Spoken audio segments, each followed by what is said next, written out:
So Christmas is coming around here pretty soon, and most people out there, they create a wish list, all the way from little kids who want something badass from Santa, all the way up to just making it easier for your family to buy you gifts. Maybe a couple email threads between the family members. My wish list is blank. Well, can anyone guess what's on the ATF Director's wish list? Why don't we go ahead and double check here. According to Harvard Magazine, ATF Director Dettelbach answered that he'd like to revive the federal prohibition on assault weapons, which expired in 2004. And if you're curious as to what exactly was going on when he said this was during an interview with Caroline Light, the director of undergraduate studies in women, gender, and sexuality at Harvard University. And the director, Dettelbach, was asked about his gun control wish list. What are you going to do with your life after you get a degree in women, gender, and sexuality? Like, can you imagine going to a job interview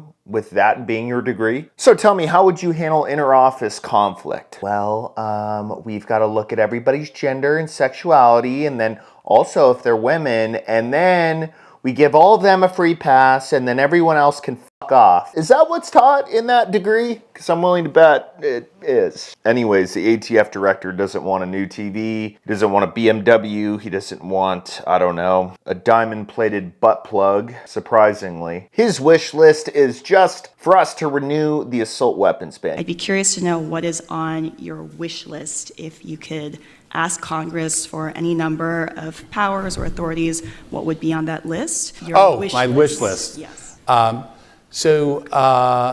think I've talked about things that I think were on my wish list, but I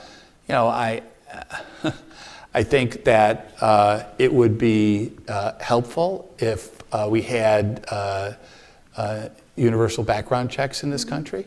I think that's something that seems to make some sense. The president has repeatedly called for that. I've said publicly I think it's a good idea. And I do. The president has also said, and I agree, that we ought to consider and actually reinstate a ban on certain types of assault weapons. You know what's on my wish list this year? If I could have one thing, two things. Repeal the NFA. Get rid of it. Abolish it. We don't need it. Two, disband the ATF. Everyone's always talking about well, is it us against the government? Well, when you have a government who is actively trying to take away one of your rights, which is our Second Amendment, I feel like that kind of just answers the question. Everyone, Blackout Coffee, huge supporter of the channel, huge Second Amendment loving company. My recommendations, Brutal Awakening for dark roast, and today we're going with cinnamon French toast for the flavored coffee. Unreal coffee. Even more importantly though, they have Operation Blackout, where they donate 2 cups of coffee per bag sold to our deployed troops. And they also have partner blends, like the GOA. They just dropped a whole bunch of brand new gear. This is one of the shirts. We're giving you a discount. The link's below the video. Go support them. More important than ever right now that we stick together.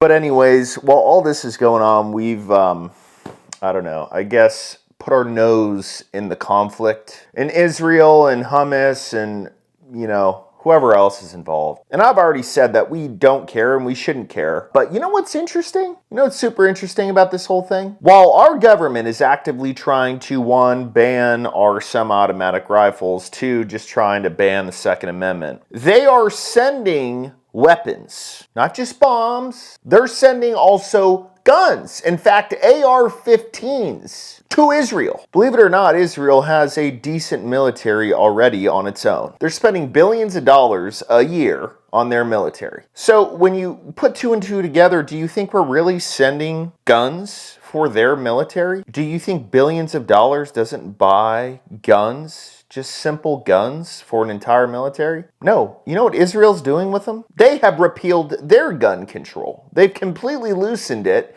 And weapons that we're giving them, the AR-15s, guess who they're giving them to? They're citizens. That's right, they're citizens. So now let me do some basic math here for the people who don't understand gun control. our government, they don't believe in gun control. They don't believe in controlling our guns. They believe in completely wiping out the guns and giving them to other countries. How odd is that? What is it going to take for the U.S. to stop talking about gun control? Is it going to take us being invaded? I mean, I hate to be the dude who says, I told you so, but there's a reason why the Second Amendment was written. It wasn't just, oh, well, to defend against a burglar. No. The greater view of it, someone comes in and attacks the homeland. Are we just all going to be sitting ducks? No, that's not the American way. I mean, let's take Canada, for example. Remember this guy? It will no longer be possible to buy, sell, transfer, or import handguns anywhere in Canada. In other words,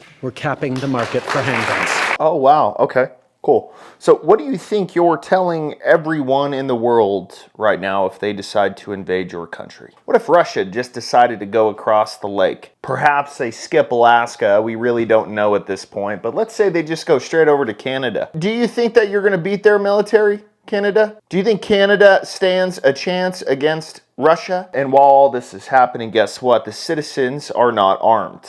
So you know what's going to happen? It's going to be like Israel 2.0. The U.S. is going to come to the rescue and say, hey, we don't want our own citizens to have AR-15s, but we'll send you some, and then you hand them out to your citizens because they're not armed and they're not prepared and they're sitting ducks. How about this? How about we start being logical about what is realistic in this world and what is not? There are people in the world who want to kill you and I just for being Americans, just for not seeing Allah as God. They want to kill you. They want to slit your throat and hang your head on an AK-47. That's what they want to do. Oh, but oh no, our government, oh, they'll take care of us. I don't want to be that guy. I don't want to be the guy who's like, you know what? Everything that I need, I'll just call the government. Well, you're going to be waiting for quite a while. Just let us do our own thing.